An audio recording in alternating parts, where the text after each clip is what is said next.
Hi, welcome to the GoGreenfield show with me, Taryn, and me, River. Thank you for joining us here on our Breads of the World podcast, where we'll be taking you on a trip to Israeli, Ethiopian, and Spanish cuisine through traditional breads. This is the first episode of our three-part series. That's right. Today we're going to make challah, a traditional Israeli bread.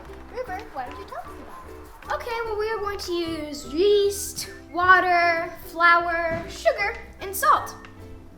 Yep. Let's get started. So the ingredients we're gonna need is instant yeast, or you could use active dry, which is also another yeast you can use. You have 2 teaspoons of that. And then we've got avocado oil. I would advise using avocado instead of fresh pressed olive oil, which is really good, but avocado oil is less strong in flavor, and you can also find this particular avocado oil on Thrive Market. And then we've got sugar, a 1/4 cup of sugar, and sea salt, kosher sea salt, 2 teaspoons. 2 teaspoons. And water, a cup of lukewarm water. You can't have it really warm or really cold or lukewarm or whatever it's called. You can't do that. And then it should be like room temperature. And then we've got 4 cups of flour and 2 large eggs and 1 egg yolk. But save the egg whites. And the egg whites from the egg yolk. And did you know that challah stems from the Israeli, and they used it during Shabbat, which is kind of like our Sabbath, and they break the bread from Friday sundown to Saturday sundown. Cool. Yeah. Let's get started. So this is what we have so far. We mixed all of our dry ingredients in the stand mixer bowl using the hook attachment. That's right. And that's basically the sugar, the flour, the salt, and yeah. And then you make a well with the dry ingredients and put the eggs inside the well and kind of like pull in the flour. If you watched one of our gluten-free pasta videos, we also do that there too. But that's kind of the same thing. You just do it in a bowl, and you put all the eggs in it. And then you just basically mix that with the flour when you're pulling it in. And then you mix it all together, and it should end up looking like this. And the eggs are also mixed with the oil. Sorry, I forgot that part. And while we were doing that, the yeast was frothing, and this is what the yeast looks like when it's all done frothing. It looks kind of frothy, but it's not supposed to be like bubbly, but pretty frothed. And then we're just gonna pour the yeast water in, and then we mix. So after you're done kneading, which I think our dough is pretty much done. It should just feel more like a dough than when it started it started like a bubble gum more, but now it feels more soft and not as sticky like I get. It doesn't stick on me. And then you're gonna need a bowl and do what River's doing by oiling it. We're using avocado oil, but you can use butter, but it preferably has to be oily. And then you're gonna go badoop. I wasn't ready. It's done. And then you gotta take a plate.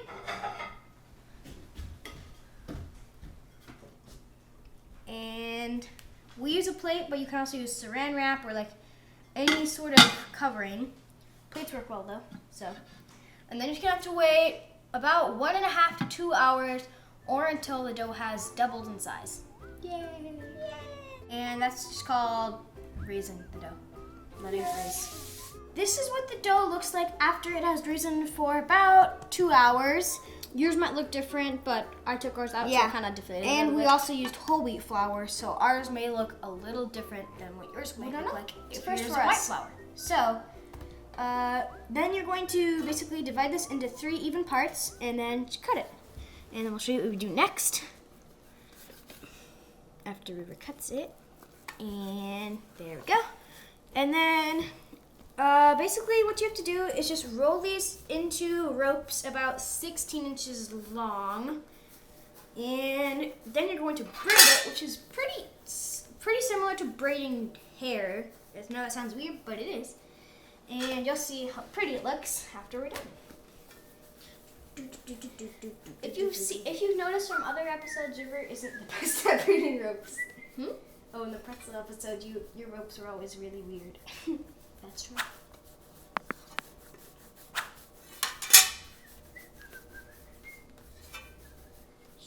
If you have a little extra, it's fine to cut it off. what we did the first time we made it is we made a tiny bread, and it was actually pretty good. Yeah. Okay. So this should be long enough. And then we're just gonna transfer these guys over here quickly so they don't get too much. And then here, the other one. Okay. So then this is Tiny how bread. you bread them. So you gotta put them all together in one lump at the top, like that. Doesn't matter how big the lump is, just a little lump. And then you cross with one, and then this one crosses over this one, like this. So if you're basically, if you're a girl, you'll be master at this part. And Or if you're a boy. then I guess boy could better say you cross over like this, and like this. Then just keep repeating that until you get to the end. Do it one final time. And like look how many humps there are. So there's 1, 2, 3, 4, 5, 6, 7, 8, 9. Usually challah bread has 12, and the reason that being is Ours because is small. there's 12 tribes, so that's why challah bread has 12 lumps. Yeah. They used to cook 12 breads, but okay, do you want to make a tiny one? That looks more like it's a pretzel. Yeah, it looks like a pretzel thing.